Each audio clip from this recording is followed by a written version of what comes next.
Egypt's journalists angry over Israel's release of Al-Ahram archives.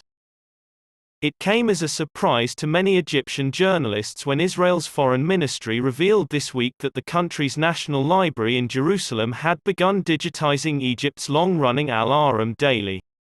According to a statement on the ministry's Arabic-language Facebook page released on Wednesday, the library has disseminated information produced by Al-Ahram going back to the newspaper's founding in the 19th century. As is customary among Egyptian journalists, the action was swiftly denounced as another instance of Israelis stealing Egyptian cultural property. Egyptians cannot access the old Al-Ahram archives.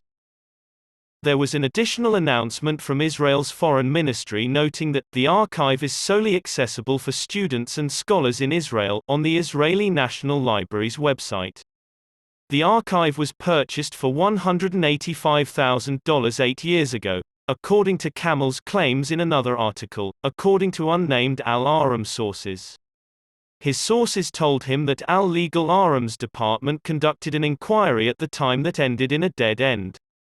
Al-Ahram, an Egyptian newspaper founded in 1875 by two Lebanese journalists, Salim and Bishara Taqla, was well known for its skepticism.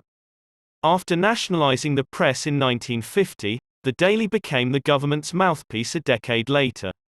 As of this writing, the Egyptian government has not yet provided a formal response to Israel's declaration. Egypt and Israel have had diplomatic and economic links since the late 1970s, when the two countries reached an agreement on diplomatic and military terms.